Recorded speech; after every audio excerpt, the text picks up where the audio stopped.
তাছাড়া সরকারের নৈরাজ্য ও নির্যাতনের অবসানকল্পে শোষক শ্রেণীর এজেন্টদের ঘেরাওয়ের দাবি সম্বলিত এক প্রস্তাব গ্রহণ করে জাসদ ঢাকা থেকে এই ঘেরাও অভিযান শুরু করার কথা বলে।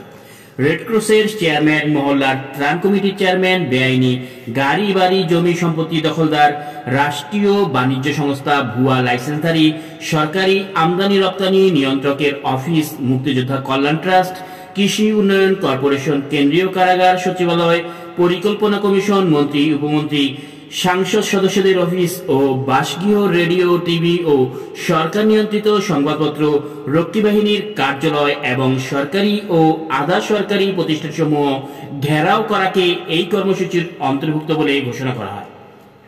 জনতা উত্তেজিত হয়ে ওঠে। সভা শেষ হতে না হতেই এক বিশাল মিছিল মন্ত্রীপাড়া মিন্টু রোডের দিকে রওনা হয়। মিছিলের প্রথম সারিতে ছিলেন মেজর জলিল ও র। মিছিল গিয়ে থামে স্বরাষ্ট্রমন্ত্রী ক্যাপ্টেন মনসুর আলীর বাড়ির সামনে। মুহুর্মুহু স্লোগান চলতে থাকে। কয়েক ট্রাক বোঝাই রক্ষী বাহিনী আর পুলিশ এসে উপস্থিত হয়। হঠাৎ গোলাগুলি শুরু হয়। এতে অনেকেই হতাহত হন। সরকারি প্রেস নোটে বলা হয় ৩ জন নিহত আর ১৮ জন আহত হয়েছে। তবে পরবর্তী সময়ে পুলিশের ঊর্ধ্বতন কর্মকর্তা স্বীকার করেন ৪০ থেকে ৫০ জনের মৃতদেহ রক্ষী বাহিনী ট্রাকে করে সরিয়ে ফেলে। কে প্রথম গুলি চালিয়েছিল সেটা নিয়ে দুরকম বক্তব্য জাসদের পক্ষ থেকে পাওয়া যায়। সেদিন জাসদের কেন্দ্রীয় এক নেতা বলেন, গুলি প্রথমে জাসদের লোকরাই করেছিল এবং গণবাহিনীর নেতা আহসানুল হক ইনু গুলিটা করেছিলেন। আরেক পক্ষ বলেন, ছাত্রনেতা আফম মাহবুবুল হক স্টেনগান থেকে ফার্স্ট ফায়ার শুরু করেন। তবে সেখানে প্রহরারত ডিভিডিআরের একজন মেজর এবং রক্ষী বাহিনী, পুলিশ ও বিডিআরের মিলিত বাহিনীর নিরাপত্তা অধিনায়ক ঢাকার তৎকালীন ডিআইজি রকিব খন্দকারের ভাষ্য একেবারেই ভিন্ন।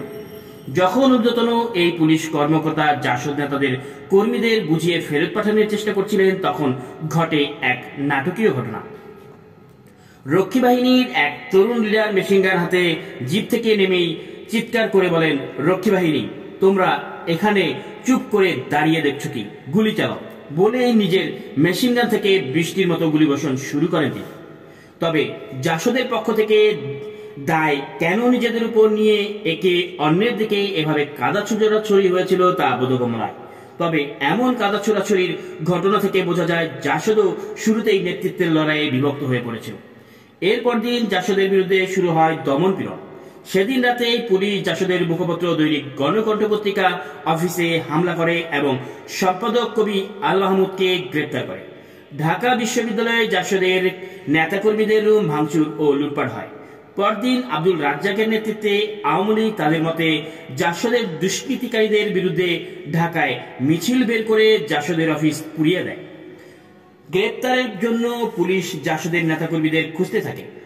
জাসদ থেকে প্রচারপত্র চেপে ১৭ মার্চের ঘেরাও আন্দোলনের যুক্তি তুলে ধরে বলা হয়, এটা ছিল কিউবার বিপ্লবের ১৯৫৩ সালে মনকাদা দুর্গ আক্রমণের অনুরূপ। জাসদ প্রচলিত পার্লামেন্টারি রাজনীতিকে অন্তঃসার শূন্য মনে করত এবং প্রচলিত এই রাজনীতিকে শুধু বর্জনই নয়, এটাকে চিরতরে নির্মূল করার স্বপ্ন দেখত।